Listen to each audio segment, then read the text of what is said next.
This is a steal for the Los Angeles Lakers. It's a season. It's about to resume following the All-Star break weekend. Some new reports and rumors are starting to circulate surrounding Rob Pelinka's next move. We'll break down exactly who that is and discuss what this means going forward as the Lakers prepare for something big. But before we get into it, folks, if you're a part of the 89.5% who aren't subscribed to the channel, this is the place to be for daily Lakers content. Your guys' support has been unbelievable. So thank you guys for that as we are on the road to 16,000 subscribers. Ladies and gentlemen, there's a lot to go over today. Now, obviously, we are most familiar with the big man situation surrounding Los Angeles Lakers. And we have some new reports that are dropping, revealing some interesting new details surrounding their pursuit of new buyout targets now following both the Alex Len signing as well as, of course, the Mark Williams trade officially being shut down as of this weekend. So you can see this here, breaking down the best buyout targets for the Lakers in 2025. The Lakers are still scrambling after the Mark Williams trade fell through. Which buyout candidates can help their depleted front court? Now, we know, and this report dropped yesterday, but we know they've been in the market for a big man even after Alex Len. I've had some videos on it, and that's kind of the way that these things are going.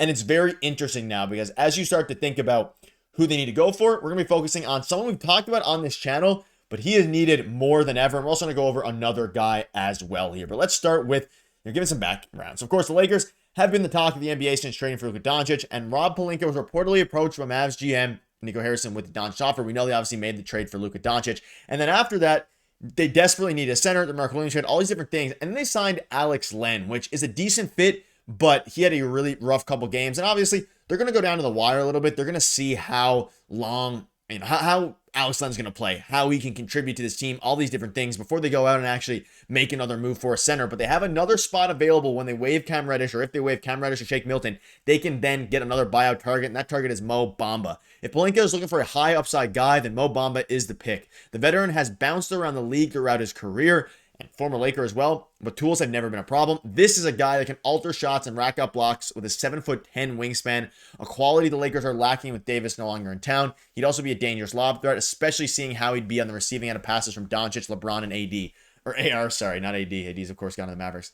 So, and I've discussed them before, but now as you start to see more reports and rumors coming out, it's making all the sense in the world. It doesn't have to be a full-on contract. It can be a 10-day deal, which we'll get into in a minute. So as we start to think about that now, he would be a perfect fit.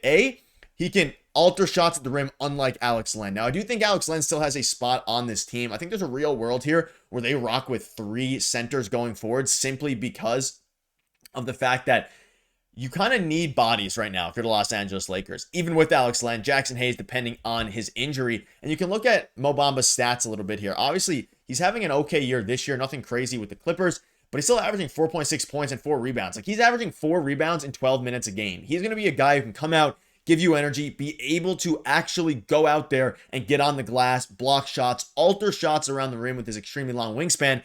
And then if you're going up against really big bodies like Nikola Jokic's of the world, that's when you can start to throw out guys like Alex Len, who are bigger bodies, and just have, it's going to be a by committee thing at this point because the Lakers do not have, and they won't have, their big man of the future until this offseason. We saw, Rob Pelinka reveal that. Of course, Luka Doncic is speaking about that. Because they got the assets back in Dalton Knecht, the 2031 unprotected first and their 2030 pick swap, they're going to use that to get a guy like Nick Claxton or someone of that nature, maybe even Walker Kessler if they can get there. But Mo Bamba's just 3 years removed from being a really solid player in 71 games, 10 points a game, almost 2 blocks, all these different things.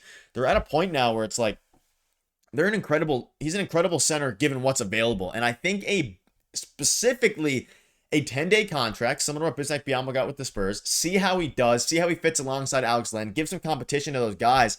And if he's able to, really push these guys, it can make a lot of sense.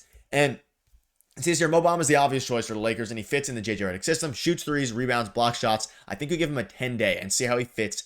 And if it works, sign him. The 10-day, you don't have much risk because you're currently at a point now and at a juncture where in order to make a full signing, you're going to have to, of course, waive a guy like Cam Reddish or waive somebody else there. And if that is the case, and you're going to do that anyways, you'd almost may as well get somebody who's actually going to contribute to the center position because we know Lonnie Walker just signed with the Sixers. So if they were going to go for a guard who can score off of the bench, Lonnie Walker would have been the best choice. They got him at 2 years, $3 million deal, so $1.5 million annual value.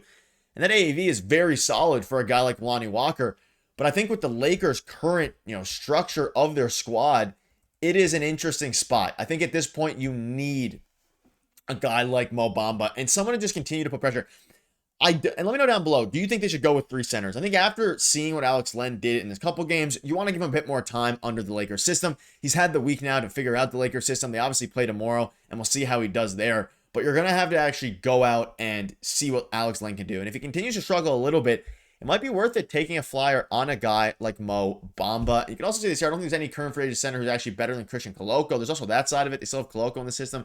Mo Bamba is probably the best due to his freakish length and spacing ability, but in terms of mobility and lob threat, it's Christian Koloko. Heck, Christian Koloko is already miles better defensively than Mark Williams, which is debatable, but either way, we haven't really seen the Christian Koloko effect, and maybe that's one of the reasons that they actually go out and keep the 2 centers, and they rock with Christian Koloko as their 3rd center, or Trey Jemison, whatever they want to do there, rather than use that last spot on a guy like, of course, Mo Bamba. Or they convert a guy like Jordan Goodwin. That's still an option that we thought was a lot more likely, but then they went with Alex Len, which is interesting. But another guy to keep an eye on, according to this report, this article, is Kelly Olynyk. This one certainly strays from the Luka Doncic archetype, but Kelly Olynyk's crafty game and high basketball IQ had me intrigued. The Lakers are already one of the most one of the best teams in the league with Doncic, LeBron, and Reaves. Adding Olynyk, an unconventional center who can shoot it from the outside and pass off from the post, could be a worthwhile experiment. We've covered Kelly Olynyk as well on the channel here, and he is basically a stretch 5. He is not going to do much defensively. He's a capable rebounder, but he's going to be a guy where you're going to run out. If you're playing kind of small ball, but if you're just playing an offensive heavy,